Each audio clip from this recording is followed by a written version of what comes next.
నమస్కారం వార్తలకి స్వాగతం నా పేరు పవన్ కుమార్ ముందుగా ఈనాటి ముఖ్యాంశాలు ఇండో పసిఫిక్ ప్రాంతం ఆర్థికాభివృద్ధే భారత్ లక్ష్యం క్వాడ్ దేశాల సదస్సులో ప్రధానమంత్రి మోదీ వెల్లడి టెక్స్టైల్స్ టెక్నాలజీ ఉత్పాదక రంగాల కేంద్రంగా భారత్ జపాన్ వ్యాపార వర్గాల పెట్టుబడులను ఆహ్వానించిన ప్రధాని మోదీ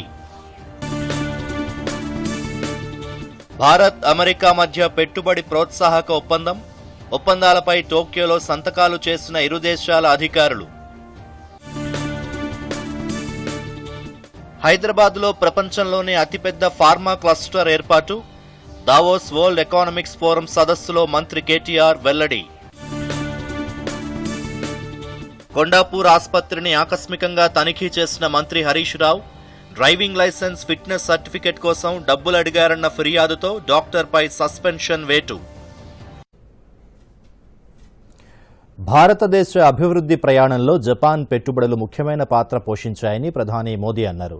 2 రోజుల జపాన్ పర్యటనలో ఉన్న మోదీ ప్రవాస భారతీయులను ఉద్దేశించి మాట్లాడారు. మరోవైపు జపాన్కు చెందిన 30 పైగా దిగ్గజ వ్యాపార సంస్థల టాప్ ఎగ్జిక్యూటివ్లు సీఈఓలతో సమావేశమయ్యారు. మోదీ భారత్లో పెట్టుబడి అవకాశాలను వారికి వివరించారు. భారత్ జపాన్ సహజ సిద్ధ భాగస్వాములని ప్రధాని మోదీ అన్నారు. భారతదేశ అభివృద్ధి ప్రయాణంలో జపాన్ ముఖ్యమైన పాత్ర పోషించిందని గుర్తు చేశారు. 2 దేశాల సంబంధాలు ఆధ్యాత్మికత సహకారం మనం అనే భావనతో కూడి ఉన్నాయని వివరించారు. నేటి ప్రపంచమంతా బుద్ధ భగవానుడు చూపిన మార్గాన్ని అనుసరించాల్సిన అవసరం ఉందన్నారు. హింస ఉగ్రవాదం అరాచకవాదం వాతావరణ మార్పులు లాంటి అనేక సవాళ్ల నుంచి మానవాళిని రక్షించేందుకు బుద్ధుడి మార్గమే సరైన పరిష్కారమని ప్రధాని నరేంద్ర మోదీ వివరించారు. ఎంత పెద్ద సమస్య వచ్చినా పరిష్కారాన్ని కనుగొనే సత్తా భారత్కు ఉందని పేర్కొన్నారు.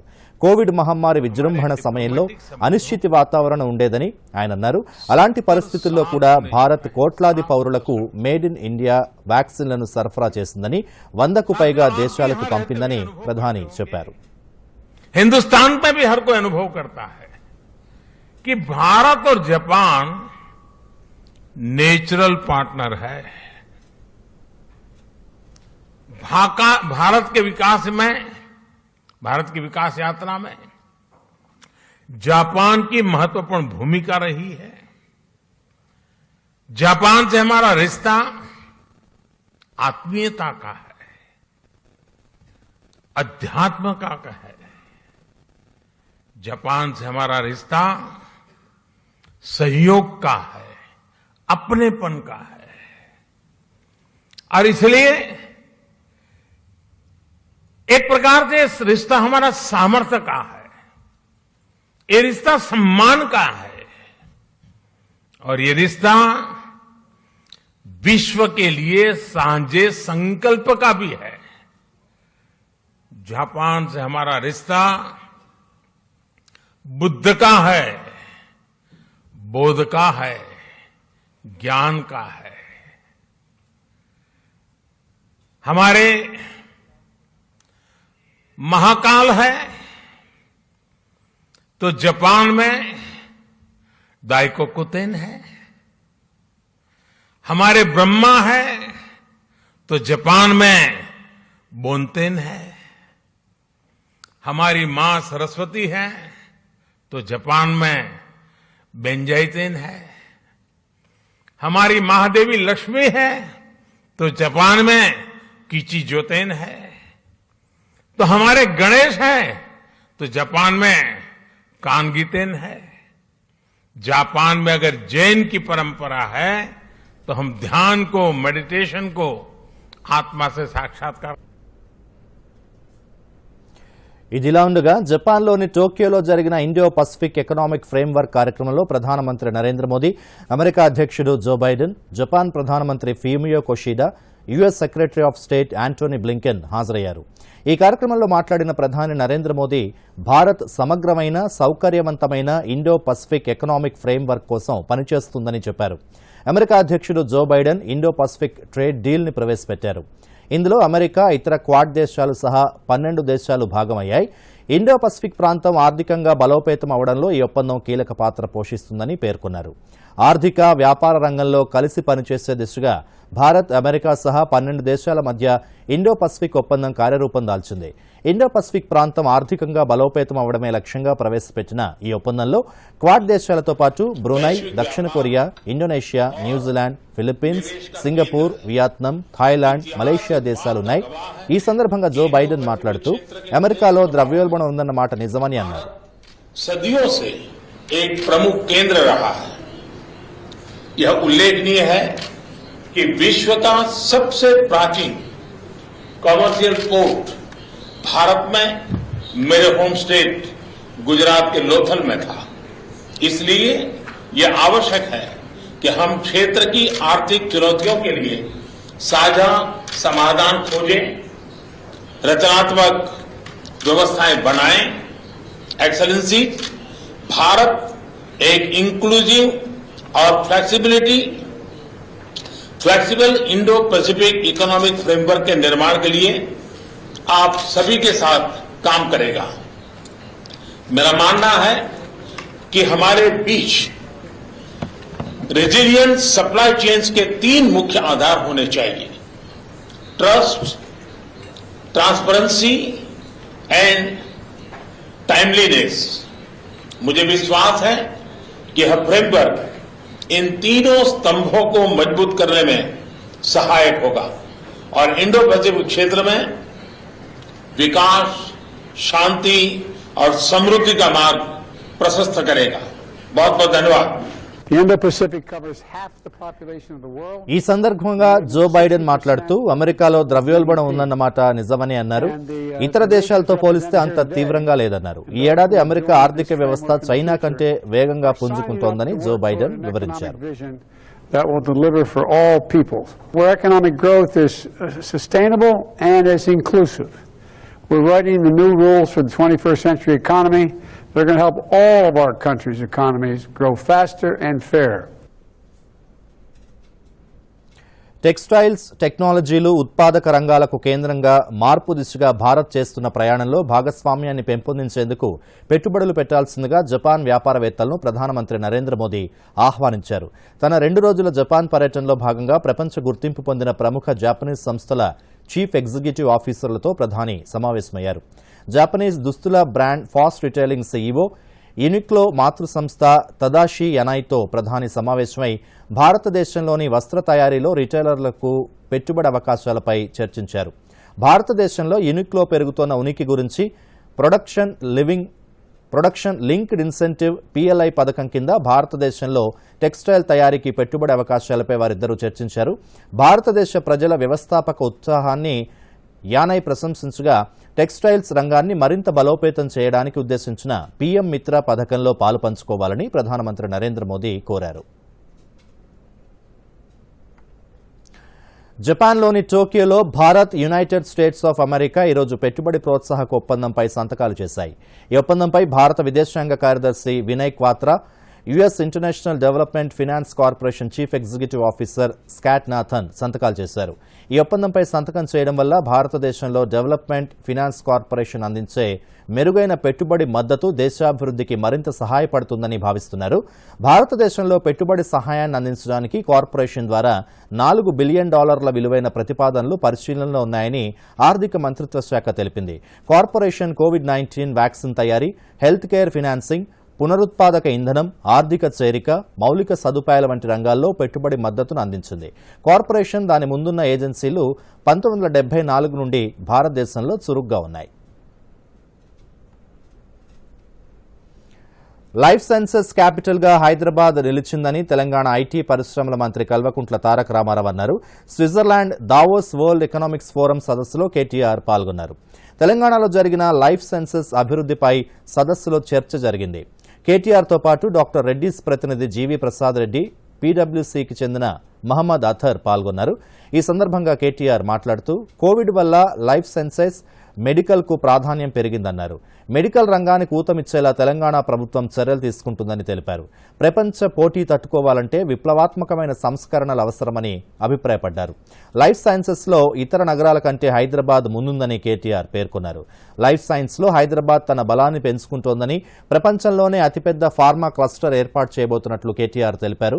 ప్రపంచ స్థాయిలో హైదరాబాద్ ఫార్మా సిటీని ఏర్పాటు చేస్తున్నామని, life sciences digital drug discovery వైపు వెళ్తోందని, ఐటీ ఫార్మా రంగం కలిసి పనిచేయాల్సి ఉంటుందని కేటీఆర్ పేర్కొన్నారు.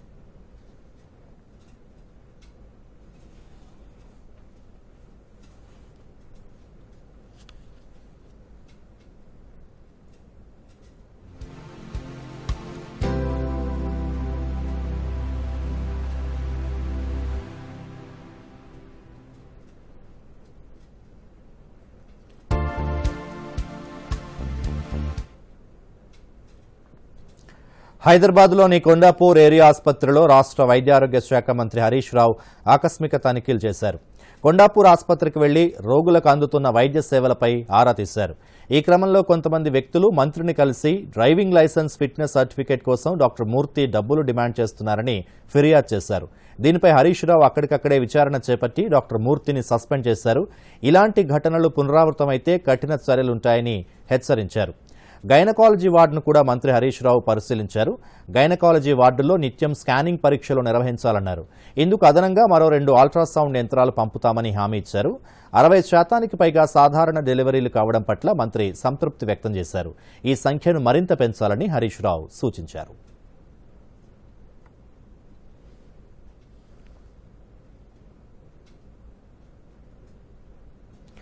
తెలంగాణలో పెట్టుబడులు పెట్టేందుకు 160 ఏళ్ల నాటి బీమా సంస్థ స్విస్ రే కంపెనీ అంగీకారం తెలిపింది. ఆ కంపెనీ ప్రతినిధులు రాష్ట్ర ఐటీ పురపాలక శాఖ మంత్రి కేటీఆర్తో దావోస్లో ప్రత్యేకంగా సమావేశమయ్యారు. వివిధ అంశాలపై చర్చించారు. స్విట్జర్లాండ్లోని జ్యూరిచ్ కేంద్రంగా ప్రపంచంలోని 80 ప్రాంతాల్లో స్విస్ రే కంపెనీ తమ కార్యకలాపాలని కొనసాగిస్తోంది. ఈ సందర్భంగా మంత్రి కేటీఆర్ మాట్లాడుతూ బ్యాంకింగ్, ఫినాన్స్ రంగాలకు హైదరాబాద్ కేంద్రంగా నిలిచిందని పేర్కొన్నారు. ఈ ఆగస్టులో హైదరాబాద్లో స్విస్ రే కంపెనీ తమ కార్యకలాపాలను 250 మందితో ప్రారంభించనుందని తెలియజేశారు.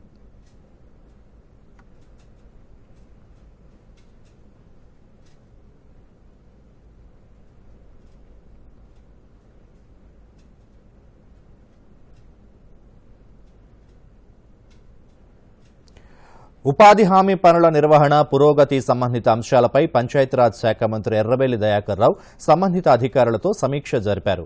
మంత్రులు ఇంద్రకరణ్ రెడ్డి, మల్లారెడ్డి, సత్యవతి రాథోడ్ ఈ సమావేశంలో పాల్గొన్నారు. ఉపాధి హామీ పథకాన్ని వ్యవసాయానికి అనుసంధానించాలని, మున్సిపాలిటీల్లో ఉపాధి హామీ పథకానికి అవకాశం ఇవ్వాలని తీర్మానం చేశారు. ఉపాధి హామీ పథకం అమల్లో తెలంగాణ దేశంలోనే అగ్రస్థానంలో ఉందని మంత్రి ఎర్రబెల్లి స్పష్టం చేశారు.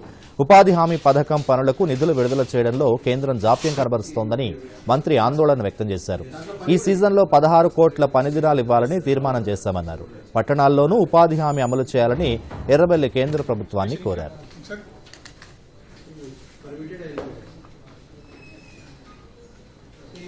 గ్రామీణ ఆర్థిక వ్యవస్థను బలోపేతం చేయాలనే ఆలోచనతో ప్రభుత్వం కులవృత్తుల్ని ప్రోత్సహించేలా అనేక కార్యక్రమాలు అమలు చేస్తోందని ఆర్థిక శాఖ మంత్రి హరీష్ రావు తెలిపారు. మర్రి చెన్నారెడ్డి మానవ వనరుల అభివృద్ధి కేంద్రం ఎంసీహెచ్ఆర్డీలో రాష్ట్ర పశుసంవర్ధక, పాడి పరిశ్రమ, మత్స్యశాఖ ఆధ్వర్యంలో నిర్వహిస్తున్న కార్యక్రమాలు, పథకాల అమలుపై హరీష్ రావు మంత్రి తలసాని శ్రీనివాస్ యాదవ్తో కలిసి సమీక్ష నిర్వహించారు. ఉచిత చేప పిల్లల పంపిణీ, సబ్సిడీపై గొర్రెల యూనిట్ల పంపిణీ, పాడి పశువుల పంపిణీ తదితర పథకాలపై అధికారులను అడిగి తెలుసుకున్నారు. ఈ పథకాలను మరింత వేగవంతంగా అమలు చేయడానికి తగిన సూచనలు, సలహాలు అందజేశారు. అంతేకాకుండా పశు వైద్యశాలల ఆధునీకరణ, నూతన పశు వైద్యశాలల నిర్మాణం, రావిరియాలలో నిర్మిస్తున్న మెగా డైరీ నిర్మాణ పనుల పురోగతిపై సమీక్షించారు. ఈ సమావేశంలో ఆర్థిక శాఖ కార్యదర్శి రొనాల్డ్ రాస్, పశుసంవర్ధక శాఖ special chief secretary Adhar Sinha, మత్స్యశాఖ కమిషనర్ లచ్చిరామ్ భుక్యా, పశుసంవర్ధక శాఖ డైరెక్టర్ రామచందర్, డైరీ అధికారులు పాల్గొన్నారు.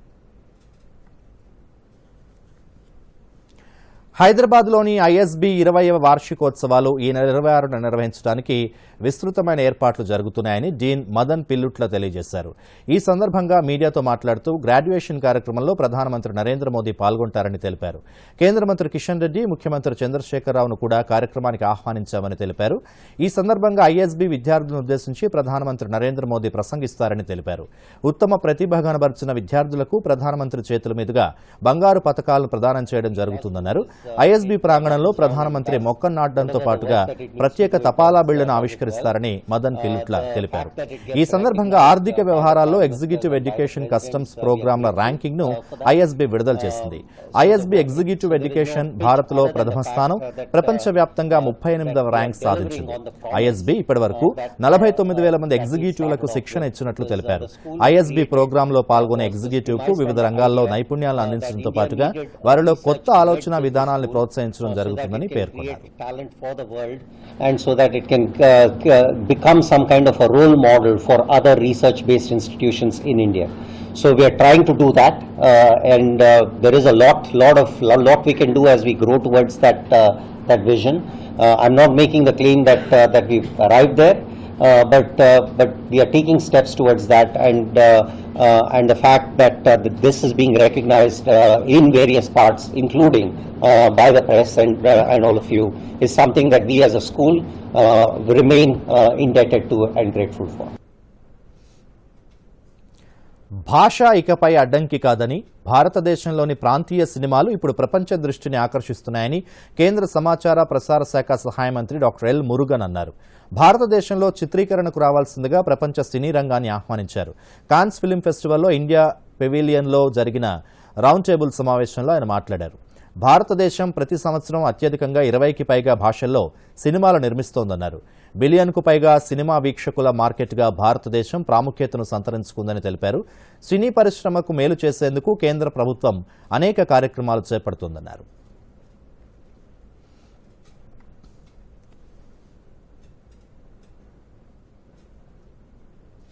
రాష్ట్ర వ్యాప్తంగా తొలి రోజు 10వ తరగతి పరీక్షలు ప్రశాంతంగా ముగిశాయి. కోవిడ్ కారణంగా 2 ఏళ్ల తర్వాత మొదటిసారిగా ప్రత్యక్షంగా పరీక్షలు జరుగుతున్నాయి. దీంతో పరీక్ష కేంద్రాల వద్ద విద్యార్థుల తల్లిదండ్రుల సందడి నెలకొంది. రాష్ట్ర వ్యాప్తంగా 2,861 కేంద్రాలను ఏర్పాటు చేశారు. 5,08,000 మంది రెగ్యులర్, 1,165 మంది ప్రైవేట్ కలిపి మొత్తం 5,09,275 విద్యార్థులు ఈ పరీక్షలకు హాజరవుతున్నారు. ఇదిలా ఉండగా నల్గొండ జిల్లా మిర్యాలగూడ బకల్వాడ ఉన్నత పాఠశాలలో ఒక విద్యార్థి అంబులెన్స్లోనే పరీక్ష రాశాడు. ఇటీవల జరిగిన రోడ్డు ప్రమాదంలో విద్యార్థి గౌతమ్ తీవ్రంగా గాయపడ్డాడు. అనంతరం ఆసుపత్రిలో చేరిన అతని కాలుకి వైద్యులు ఆపరేషన్ చేశారు. కదలకుండా విశ్రాంతి తీసుకోవాలని సూచించారు. ఈ రోజు 10వ తరగతి పరీక్షలు ప్రారంభమయ్యాయి.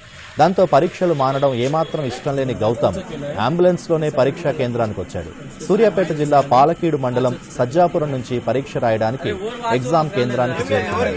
అంబులెన్స్ నుంచి కిందకు దిగలేని పరిస్థితుల్లో పరీక్ష కేంద్రం నిర్వాహకుల సహకారంతో గౌతమ్ అంబులెన్స్లోనే పరీక్ష రాశాడు.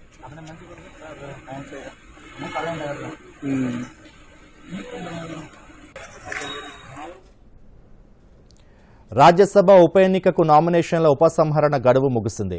రాజ్యసభ సభ్యుడిగా వద్దిరాజు రవిచంద్ర ఉరఫ్ గాయత్రి రవి ఏకగ్రీవంగా ఎన్నికయ్యారు. ఈ మేరకు రిటర్నింగ్ అధికారి నుంచి గాయత్రి రవి ఎన్నిక పత్రం స్వీకరించారు.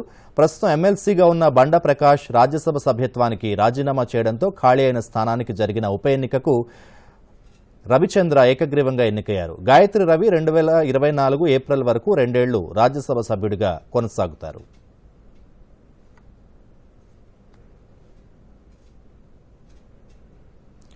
ప్రజా సంగ్రామ యాత్రలో భాగంగా బీజేపీ రాష్ట్ర అధ్యక్షుడు ఎంపీ బండి సంజయ్ కుమార్ జూన్ 23 నుంచి జూలై 12 వరకు 3వ విడత పాదయాత్ర చేపట్టనున్నారు. 3వ విడత పాదయాత్ర మొత్తం 20 రోజుల పాటు కొనసాగనుంది. ఈ మేరకు ప్రణాళిక రూపొందించామని పాదయాత్ర ప్రముఖ్ డాక్టర్ గంగిడి మనోహర్ రెడ్డి ప్రకటించారు. బీజేపీ రాష్ట్ర కార్యాలయంలో ఈ రోజు జరిగిన పార్టీ రాష్ట్ర పదాధికారుల సమావేశంలో పాదయాత్రపై చర్చించామని తెలిపారు. బండి సంజయ్ అధ్యక్షతన జరిగిన ఈ సమావేశంలో కేంద్ర మంత్రి జి కిషన్ రెడ్డి, పార్టీ రాష్ట్ర ఇన్ఛార్జ్ తరుణ్ చుగ్, జాతీయ సంఘటన సహాయ ప్రధాన కార్యదర్శి శివప్రకాష్, ఓబీసీ మోర్చా జాతీయ అధ్యక్షులు డాక్టర్ కె లక్ష్మణ్, శాసనసభాపక్ష నేత రాజాసింగ్ తదితరులు పాల్గొన్నారు. ఈ సమావేశంలో కేంద్రంలో మోదీ ప్రభుత్వం 8 ఏళ్లు పూర్తి చేసుకుంటున్న సందర్భంగా చేపట్టాల్సిన కార్యక్రమాలు, టీఆర్ఎస్ పాలనా వైఫల్యాలు, ప్రజా సంగ్రామ యాత్ర, ఈ నెల 26న ప్రధాని నరేంద్ర మోదీ పర్యటన ఏర్పాట్లు, మన్ కీ బాత్, అంతర్జాతీయ యోగా దినోత్సవం వంటి అంశాలపై చర్చించామన్నారు.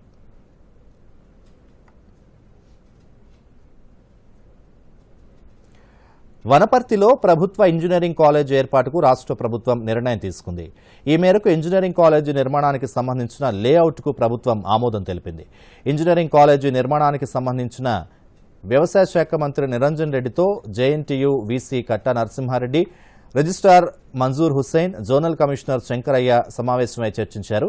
ఈ సందర్భంగా నిరంజన్ రెడ్డి మాట్లాడుతూ ఏఐసిటిఈ మార్గదర్శకాలకు అనుగుణంగా మౌలిక వసతులు, సౌకర్యాలను కల్పించనున్నామన్నారు.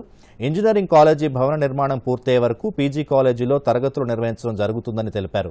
ఇంజనీరింగ్ కాలేజీ పరిపాలనా భవనంగా వనపర్తి పాలిటెక్నిక్ కాలేజీ కొనసాగుతుందన్నారు. ఇంజనీరింగ్ సీట్లు 300, బీఫార్మసీ సీట్లు 60 అందుబాటులోకి రానున్నాయని మంత్రి తెలియజేశారు. ఈ విద్యా సంవత్సరం నిర్వహించబోయే ఎంసెట్ వెబ్ కౌన్సిలింగ్లో వనపర్తి ఇంజనీరింగ్ కాలేజీని పొందుపరుస్తున్నట్లు చెప్పారు. CSC, ECE, civil, mechanical engineering కోర్సుల్లో ప్రవేశాలు కల్పించబోతున్నామని నిరంజన్ రెడ్డి తెలిపారు. తప్పిపోయిన కేంద్ర ప్రభుత్వ ఉద్యోగుల కుటుంబ పెన్షన్ నిబంధనలను ప్రభుత్వం సడలించినట్లు కేంద్ర మంత్రి డాక్టర్ జితేంద్ర సింగ్ ప్రకటించారు. ప్రత్యేకించి జమ్మూ కాశ్మీర్, ఈశాన్య, అలాగే నక్సల్స్ పీడిత ప్రాంతాలు వంటి తీవ్రవాద ప్రభావిత ప్రాంతాల్లో పనిచేస్తున్న ప్రభుత్వ ఉద్యోగులకు ఇది పెద్ద ఉపశమనం. మునుపటి నియమం ప్రకారం ఒక ఉద్యోగి తప్పిపోయినట్లయితే చట్ట ప్రకారం తప్పిపోయిన ప్రభుత్వం చనిపోయినట్లు ప్రకటించే వరకు లేదా 7 ఏళ్ల వరకు కుటుంబ పెన్షన్ చెల్లించేవారు కాదు. ఇప్పుడు ఎన్పీఎస్ పరిధిలోకి వచ్చే ప్రభుత్వ ఉద్యోగి సర్వీస్ సమయంలో తప్పిపోయిన అన్ని సందర్భాల్లోనూ తప్పిపోయిన ప్రభుత్వ ఉద్యోగి కుటుంబానికి కుటుంబ పెన్షన్ ప్రయోజనాలు వెంటనే చెల్లించబడతాయని కేంద్ర ప్రభుత్వం ప్రకటించింది.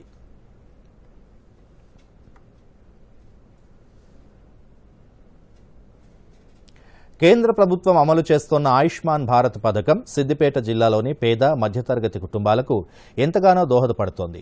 ఆయుష్మాన్ భారత్ కార్డులు పొందిన వారికి 5 లక్షల వరకు ఆరోగ్య బీమా వర్తించడంతో పేద వర్గాలు హర్షం వ్యక్తం చేస్తున్నాయి. జిల్లాలో ఆయుష్మాన్ భారత్ అమలుపై దూరదర్శన్ అందిస్తోన్న ప్రత్యేక కథనం. సిద్దిపేట జిల్లాలో ఆయుష్మాన్ భారత్ పథకం విజయవంతంగా అమలవుతోంది. ఇప్పటి వరకు ఈ పథకం కింద 5,554 మంది ఆరోగ్య కార్డులు పొందారు. ఒక్కొక్కరికి 5 లక్షల రూపాయల వరకు ఆరోగ్య బీమా వర్తింపజేయడంతో లబ్ధిదారులు హర్షం వ్యక్తం చేస్తున్నారు. జిల్లాలోని 3 ప్రాంతాల్లో జన ఆరోగ్య మేళా కార్యక్రమాన్ని నిర్వహించి లబ్ధిదారులను గుర్తించడం జరిగింది. ఈ విధంగా గుర్తించిన వారందరికీ రిజిస్ట్రేషన్ నెంబర్ కేటాయించారు.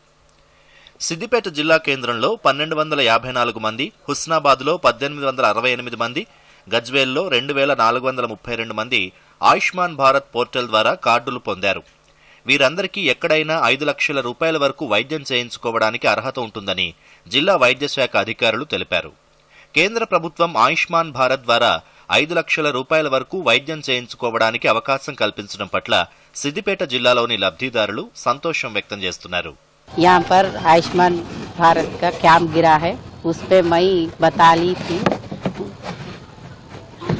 ऑनलाइन करा ली थी, तो मेरे को नंबर दिए, वो नंबर से काम भी बता लेने की कोशिश है. सेंट्रल गवर्नमेंट से हम बहुत ये आयुष्मान भारत के ये गरीबों को बहुत अच्छा है. ये यहाँ पर कैंप गिरा था, हेल्थ सेंटर का कैंप गिरा था.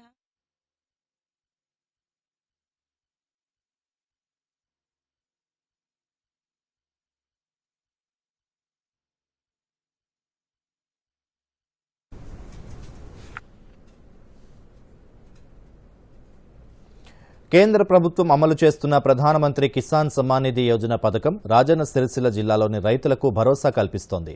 ఈ పథకం కింద 5 ఎకరాల్లోపు భూమి ఉన్న చిన్న, సన్నకారు రైతులందరికీ పెట్టుబడి సాయం అందుతోంది. రాజన్న సిరిసిల్ల జిల్లాలో పీఎం కిసాన్ యోజన పథకం అమలుపై ప్రత్యేక కథనం. ప్రధానమంత్రి కిసాన్ సమ్మాన్ నిధి పథకం కింద రాజన్న సిరిసిల్ల జిల్లాలో 60,000 మంది సన్న, చిన్నకారు రైతులు ప్రయోజనం పొందుతున్నారు. ఎకరాకు 2,000 చొప్పున 3 విడతల్లో 6,000 రూపాయలను పెట్టుబడి సాయంగా కేంద్ర ప్రభుత్వం రైతుల ఖాతాల్లో జమ చేస్తోంది. కేంద్ర ప్రభుత్వం అమలు జరుపుతున్న పథకం పంటల పెట్టుబడికి ఎంతగానో దోహదపడుతుందని సన్న, చిన్నకారు రైతులు హర్షం వ్యక్తం చేస్తున్నారు. అత్యధికులైన రైతులు పంటల పెట్టుబడికి ప్రైవేట్ అప్పులు చేయడం తగ్గిపోయిందని, కేంద్ర పథకం రైతులకు పెద్ద భరోసాగా ఉందని అంటున్నారు. ప్రధాని ఇచ్చే 2,000 రూపాయలు మాకు ఎంతో ఉపకారం అవుతున్నాయి. ఎందుకంటే వ్యవసాయానికి మనం ఆర్టీ అప్పుడు మందు బస్తాలకు, విత్తనాలకు, ఇది ఇప్పుడు నార్మల్ వడ్లకు, ఇవన్నిటికీ మాకు చాలా ఉపయోగపడుతున్నాయి. ప్రధానమంత్రి కిసాన్ యోజన పథకం కింద పైసలు పడుతున్నాయి. సంవత్సరానికి 6,000 రూపాయలు ఆయన ఒక స్కీమ్ను మంచిగా చేసి మాకు రైతులకు చేసిన మంచిగా ఇది కూడా మాకు మంచిగా అనిపిస్తుంది. నాకు 2 ఎకరాల భూమి ఉంది. నాకు ప్రధానమంత్రి కిసాన్ యోజన కింద సంవత్సరానికి 3 విడతలుగా 6,000 రూపాయలు వస్తున్నాయి. మాకు పెట్టుబడి సహాయం కింద దానికి దీనికి కొంచెం ఆసరగా మాకు ఉపయోగపడుతున్నాయి. ఈ 2,000 ఎరువులకు, దున్నులకు, కైకిళ్లకు దీనికి కొంచెం పనికి వస్తున్నాయి. ఈరోజు నరేంద్ర మోడీ గారు పీఎం కిసాన్ యోజన కింద సంవత్సరానికి 6,000 రూపాయలు ఇస్తుండ్రు. దఫల వాళ్ళకి 2,000 ఇస్తుండ్రు. అవి ఒకేసారి ఇస్తే ఖర్చు కాకుండా 2,000 మాకు నాటేసేటప్పుడు, దుక్కు వినేటప్పుడు, యూరియా వేసేటప్పుడు, ఒకసారి వరి కొత్త మిషన్కి అట్లా వస్తున్నందుకు సంతోషం. పీఎం కిసాన్ యోజన పథకం నరేంద్ర మోడీ పెట్టాడు, చాలా ఆనందంగా ఉంది. మా రైతులకు సంతోషం. Bureau report, Doordarshan news. 2024లో పారిస్లో జరిగే ఒలింపిక్స్లో పతకం సాధించడమే తన లక్ష్యమని బాక్సర్ నిఖత్ జరీన్ తెలిపింది. ఇటీవల ఇస్తాంబుల్లో జరిగిన ఉమెన్స్ వరల్డ్ బాక్సింగ్ ఛాంపియన్షిప్లో తెలంగాణకు చెందిన నిఖత్ 52 కిలోల ఫ్లై వెయిట్లో గోల్డ్ మెడల్ సాధించిన విషయం తెలిసిందే. విజయం సాధించడం నిఖత్ మీడియాతో మాట్లాడారు. ఇది ఆరంభం మాత్రమే అని పేర్కొన్నారు ఆమె. ప్యారిస్లో జరిగే ఒలింపిక్స్లో పతకం సాధించడమే తన లక్ష్యమన్నారు. దానికోసం నిత్యం శ్రమిస్తూనే ఉంటానని అన్నారు. వరల్డ్ బాక్సింగ్ ఛాంపియన్షిప్లో గోల్డ్ మెడల్ గెలవడం జీవితంలో మరపురాని అనుభూతి అని అన్నారు. స్నేహితులు, ఫ్యామిలీతో ఈ ఆనందాన్ని పంచుకోవాలనుందని తెలిపారు. వివిధ రకాల క్రీడల్లో మహిళలు రాణిస్తూ దేశానికి గౌరవం తీసుకొస్తున్నారని నిఖత్ జరీన్ తెలియజేశారు. హజ్ ప్రక్రియను పూర్తిగా పారదర్శకంగా చేశామని మైనారిటీ వ్యవహారాల శాఖ మంత్రి ముఖ్తార్ అబ్బాస్ నఖ్వీ తెలిపారు. 2 ఏళ్ల తర్వాత హజ్ యాత్ర చేసే హజ్ యాత్రికులపై అదనపు ఆర్థిక భారం లేకుండా తగిన జాగ్రత్తలు పాటించడం జరిగిందన్నారు. ఢిల్లీలో హజ్ కోఆర్డినేటర్లు, హజ్ అసిస్టెంట్ల కోసం 2 రోజుల శిక్షణ కార్యక్రమాన్ని మంత్రి ప్రారంభించారు. ఈ సందర్భంగా ముఖ్తార్ అబ్బాస్ నఖ్వీ మాట్లాడుతూ భారతీయ ముస్లింలు హజ్ చేయాలనే కలను 100% డిజిటల్ హజ్ ప్రక్రియ నెరవేర్చిందన్నారు. సబ్సిడీని రద్దు చేసిన తరువాత కూడా హజ్ యాత్రికులపై ఎలాంటి అదనపు ఆర్థిక భారం పడబోదన్నారు. హజ్ సబ్సిడీ పేరుతో దశాబ్దాలుగా రాజకీయ మోసం జరుగుతోందనడానికి ఇదే నిదర్శనమన్నారు. హజ్ 2022 కోసం 357 మంది హజ్ కోఆర్డినేటర్లు, అసిస్టెంట్ హజ్ ఆఫీసర్లు, హజ్ అసిస్టెంట్లు, డాక్టర్లు, పారామెడికల్ సిబ్బంది హజ్ యాత్రికులకు సహాయం చేయడానికి సౌదీ అరేబియా వెళ్తున్నారు. ఈ ఏడాది 50% మంది మహిళలు సహా 79,000 మంది భారతీయ ముస్లింలు హజ్ కు వెళ్తున్నారు. गुवाहाटी है, श्रीनगर है, अहमदाबाद है, ये एम्बार्केशन पॉइंट्स हैं और इन एम्बार्केशन पॉइंट से जो है वो लगभग जो हमारी कोटा हमारे पास है उस कोटे के हिसाब से हम हमारे हज यात्री जाएंगे. एक चीज बहुत अच्छी है, बहुत सालों से सब्सिडी चलती थी, सब्सिडी खत्म की गई और उसके बाद भी गैर जरूरी किसी तरह से भी आर्थिक बोझ, फाइनेंशियल बर्डन हज यात्रियों पे नहीं पड़ा.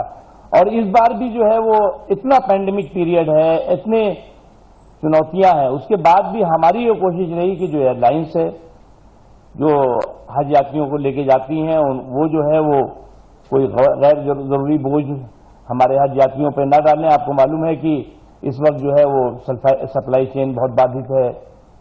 पेट्रोल और इसके जो पेट्रोलियम है और पेट्रोल हो या डीजल हो या इस तरह की चीजें इसकी बिल्कुल आसमान पे छू रही है. दुनिया में जो है क्रूड ऑयल के दाम बहुत बढ़े हुए हैं.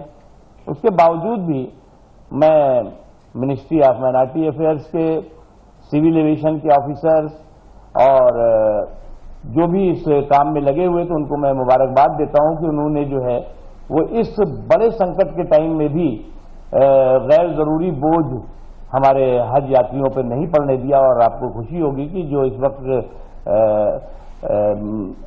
किराया तय हुआ है वो बहुत ही मुनासिब है.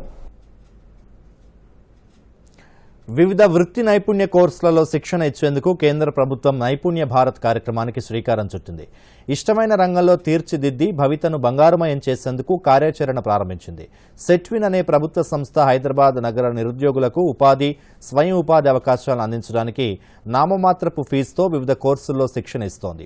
దీనిపై మా దూరదర్శన్ ప్రతినిధి అందిస్తోన్న ప్రత్యేక కథనం. యువతలో నైపుణ్యాభివృద్ధికి కేంద్ర ప్రభుత్వం తీసుకుంటున్న చర్యలు సత్ఫలితాలనిస్తున్నాయి. నామమాత్రపు ఫీజుతో నిర్వహిస్తున్న కోర్సులు నిరుద్యోగుల్లో భవిష్యత్తుపై భరోసాను పెంచుతున్నాయి.